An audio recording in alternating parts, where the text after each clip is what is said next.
Okay, Assalamualaikum warahmatullahi wabarakatuh. We are from group 2. Here there are me, Ms. Kawati Kofifa as a moderator and my partner Abu Bakar Siddiq. Here our topic is early speech strategies naming, holographic, telegraphic, and then morphemic. So for the first, we have a 4 point. The first and the second point will be explained by Abu Bakar, and the third and the fourth point will be explained by me. So please, Abu Bakar, time is yours. Okay, thank you, May, for the opportunity. Okay, in this time, we are discuss about there are 4 points that we will discuss. The first, naming, and then holophrastic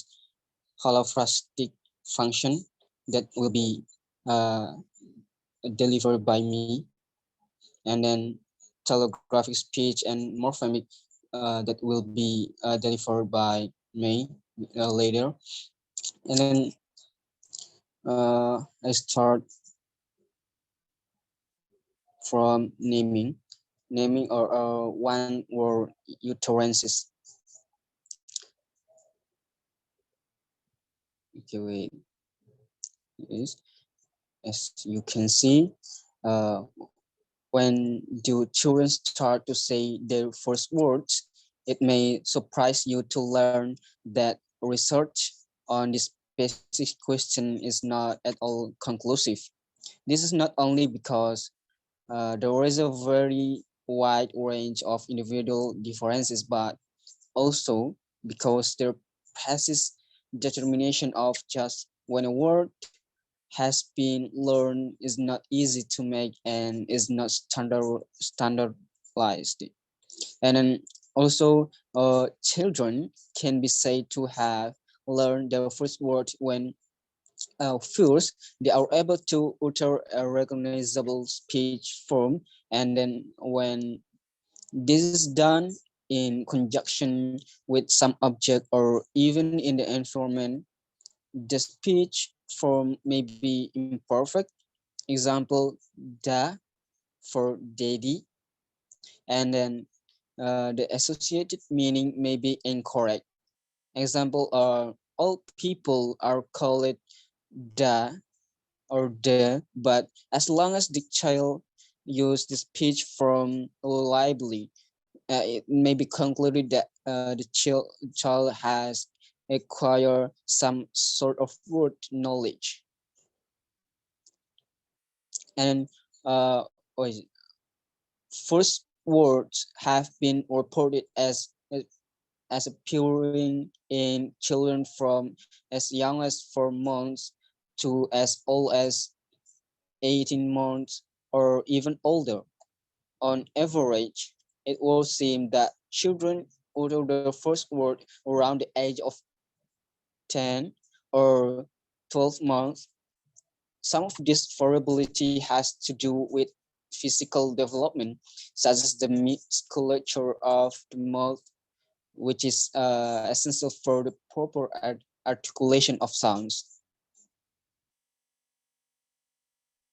And then the second one is holophrastic function.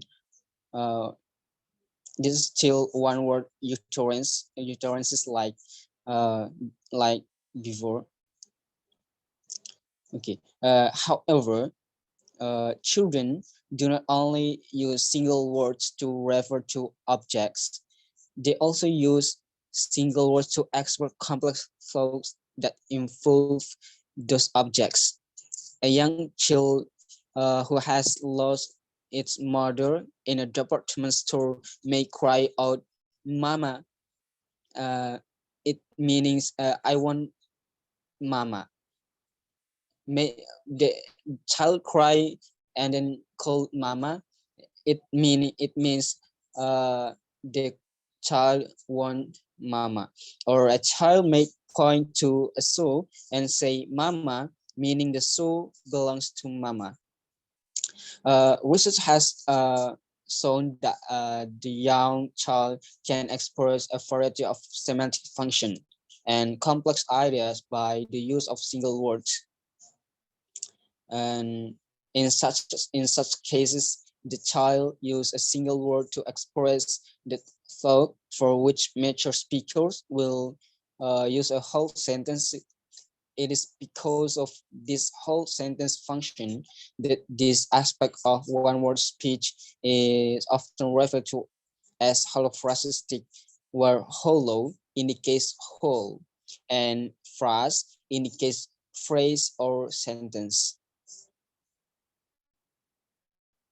And then the last about holophrastic is often not easy, of course, to interpret what a child is intending to convey by the single word.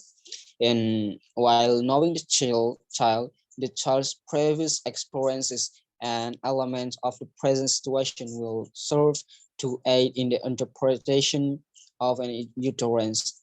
Even the most attentive parents are frequently unable to interpret utterances that their children produce. Okay, I give to moderator. Give back to moderator. Thank you, Abu Bakar. So I will deliver about the truth and the fourth point. The third point, there are telegraphic speech, 2-3 words endurance.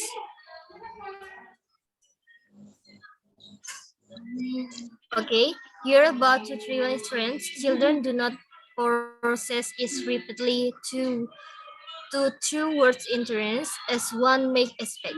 Why this will be the case is a matter of congruence, although it is our view that children must first become aware that adding more words will improve communication. Example, Tommy hurts. It's more effective than just hurt or Tommy. In any case, around 2 years of age or so, children begin the products 2 and 3 words endurance.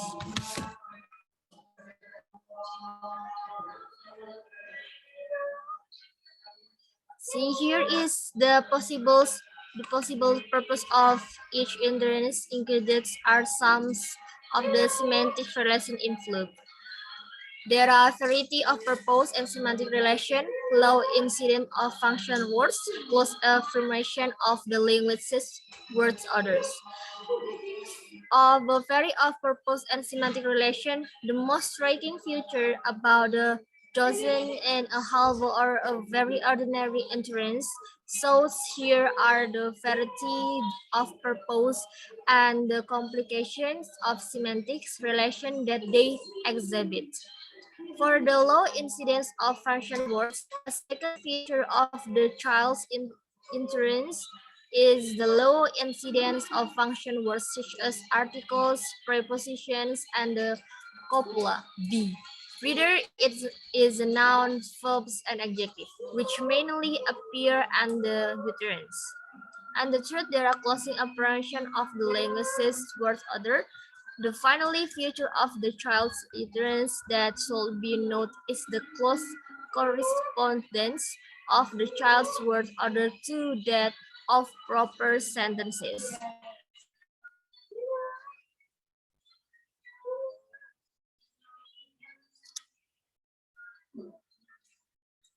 Now we are going to the fourth point. There are motor form acquisition.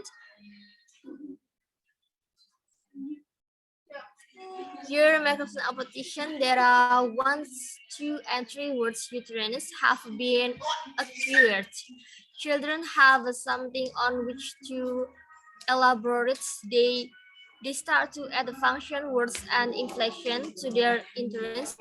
Function words like the preposition in and on, the articles the, and on, the modals can and will, and the auxiliaries do, be, and have begin to appear together with inflection such as the plural as on a cat and on a dogs, and tenses marking such as the T past tense from the work.